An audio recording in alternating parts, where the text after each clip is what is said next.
Hello, come on in.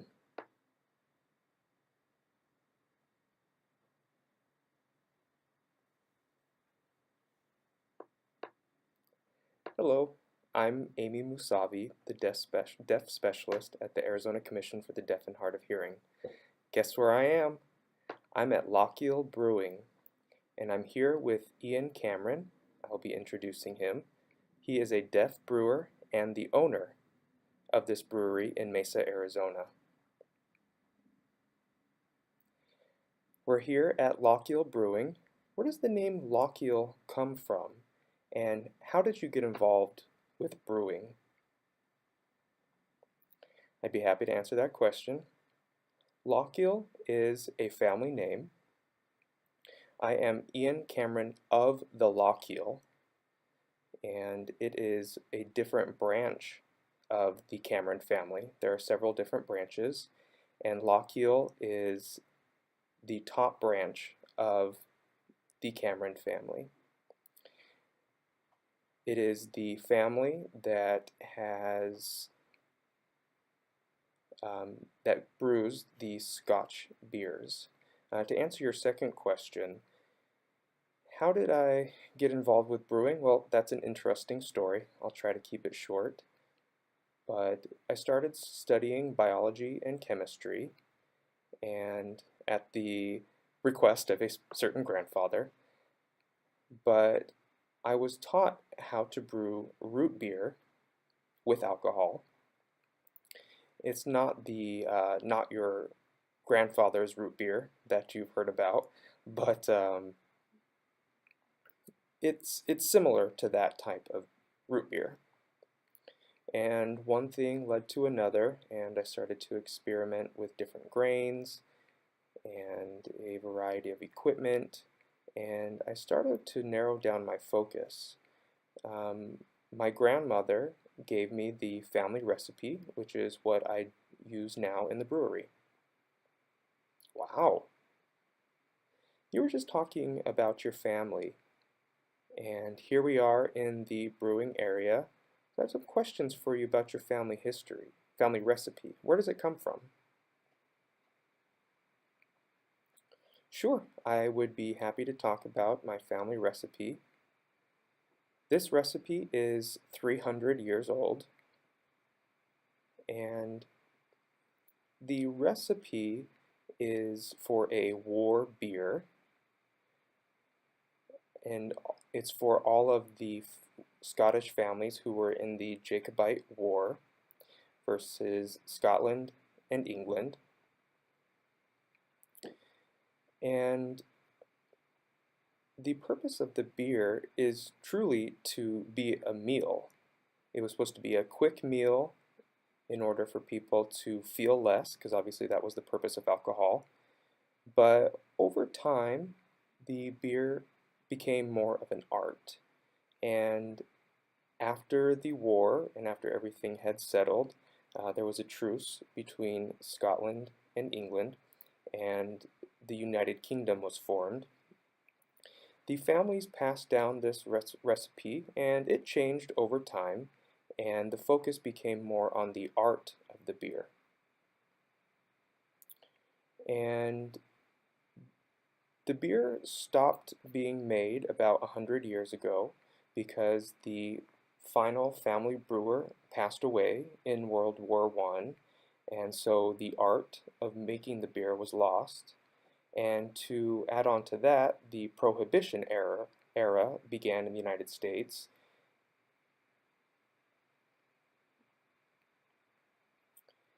My grandmother found out that I was interested in brewing beer, and I had told her that, and my grandma decided to give me the family recipe.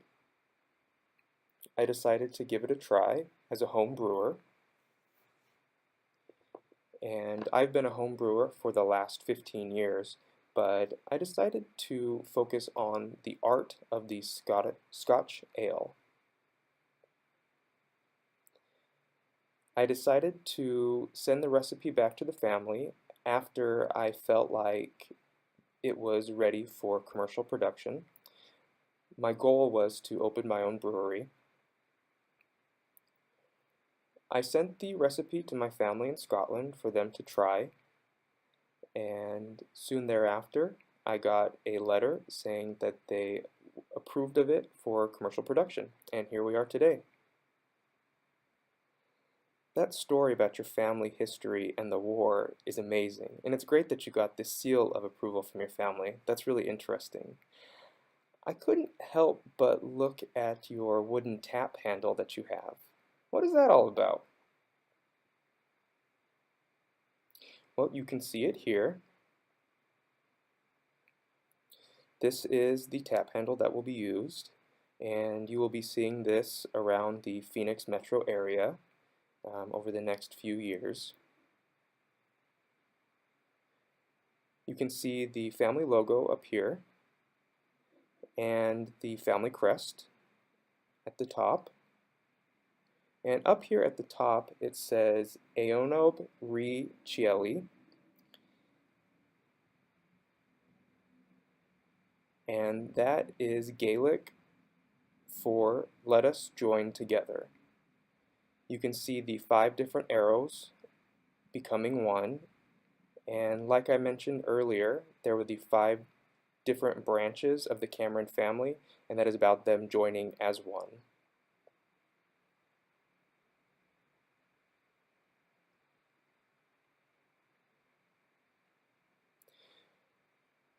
We are now in the brew house, in the brewing area.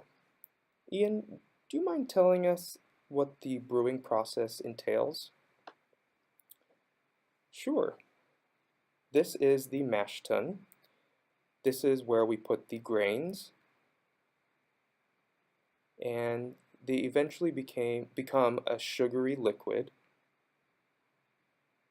It's a really sticky and sugary liquid, and after it is done here in the mash tun, it is moved over to the kettle that you can see here.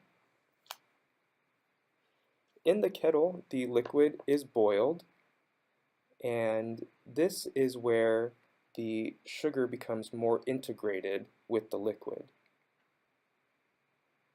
This is where we add the hops and the different ingredients as well. However, we're not adding yeast at this point. This also cleans up the brew. After the brew is cleaned and boiled, it is heated up to over 200 degrees. The next step is critical, and we must cool the beer and cool it quickly. We can't just leave it in here to cool over time. We use something called a heat exchange. This will transfer it over into cooler water and then transfer the wort back into this kettle.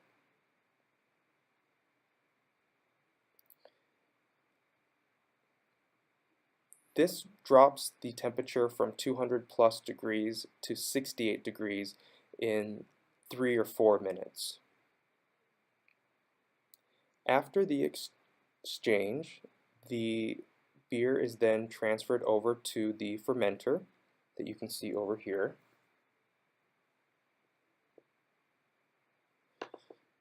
We move the liquid from the kettle after it's been cooled into the fermenter.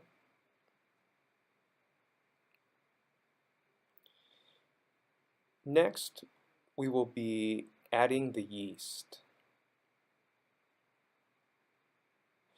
The yeast is a microorganism. It is a form of bacteria, but it is considered a good bacteria. The yeast is what converts the sugary liquid, or the wort that I was just talking about, to alcohol. The yeast is eaten by the liquid and it is converted into alcohol.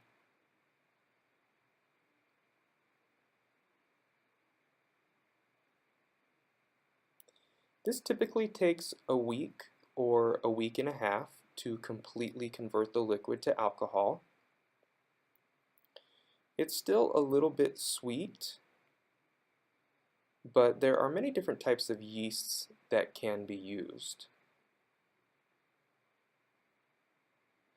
But what I can do as a brewer is introduce the yeast to the best working environment. Yeast is just like people. If you make people work in heat, they're not going to do well. If you make people work in the cold, they're not going to do well either. We give the yeast the best working environment to make the best possible beer and to maximize the alcohol content. And there's one thing that I forgot to tell you. You may be wondering how we get the yeast into the fermenter. We use this device here. This is the key. We attach this to the bottom and we use a gas like oxygen to get the yeast into the fermenter.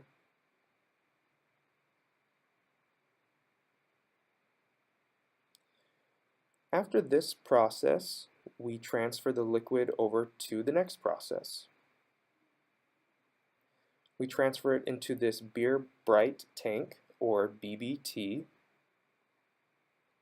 This will clear up the beer. The beer will be a little bit cloudy once it's done in the fermenter because there is still some yeast remaining in the liquid. We move it into the BBT to clear up the yeast. This will chill the beer even further. The temperature in the fermenter vessel is about 68 to 70 degrees. Then the temperature is crashed to about 35 degrees to get the sediment to settle. We use a process called racking in order to get the yeast to the bottom of the tank. Everything is then transferred into this BBT. There's still some sediment and some yeast in the beer at this point. This is where we'll add the carbon dioxide. This is what gives beer the fizzy taste.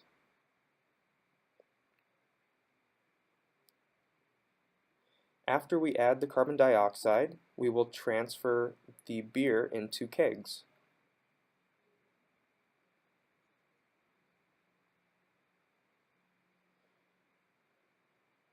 Getting the beer into the keg is the final step in the brewing process, and these kegs are then ready to be distributed to other breweries or to be tapped here at the brewery. Well, we've seen different parts of the brewery, so now I want to ask you a few different questions. You are starting your own business and you are a deaf person. What challenges have you faced? Sure, I can talk about a few of the challenges that I've experienced in opening my own business. It all starts with passion. I think it all starts with passion. You need to know what you want to do. Then once you have that passion and you know what you want to do, you need to start developing some goals. And those goals will help you toward your vision. Your vision becomes your end game. That end game, well, for anything in life, you have to have a plan in place in order to meet your goals. In order for something big to happen, you have to break it down. Of course, we wish we could do things like this overnight, but life doesn't work that way. That's right. Now, as far as some frustrations or some challenges that I've faced, I would say communication. But it really hasn't been that bad because a lot of communication these days happens via email or through texting. The interesting thing is that I found the best people to work with are the people who are the most flexible with communication methods. So if there's someone that wants to only speak on the phone, I'll explain to them that I use Relay. And if I get pushback from them, chances are they won't be a good fit for me or you and your business. If there's no flexibility there, then you're going to have problems going forward. So just a tip. So communication and I would say information. I would consider myself well educated, but I think education has given me the tools to seek out more information. And really, I think that's the whole point of education. It's not just to fill your brain with stuff, but it gives you the tools on how to find information. Not everyone knows everything, and it's a learning process. And I would have to admit that this has been a learning process for me, and I think the fun part of learning is that you will face challenges, just like you would in any other type of business or in life. But it's how you deal with those problems that's key. The important stuff is right there. And obviously, if you can't problem solve, then you can't expect to have good outcome. But I would like to think that I've proven myself well by how everything looks and how I've been doing so far. So yeah, I think those would be the main problems: communication and access to information. Yeah, those are the two that I would say. Great. Well, thank you so much for giving us a tour of Lochiel Brewery. Sure, no problem, my pleasure. When do you open? We'll be opening early fall. The date keeps getting pushed back because of barriers that we've faced um, with city permits and common things like that. So early fall. We hope to see you successful in your business. You can find his contact information for the website here. Thank you again.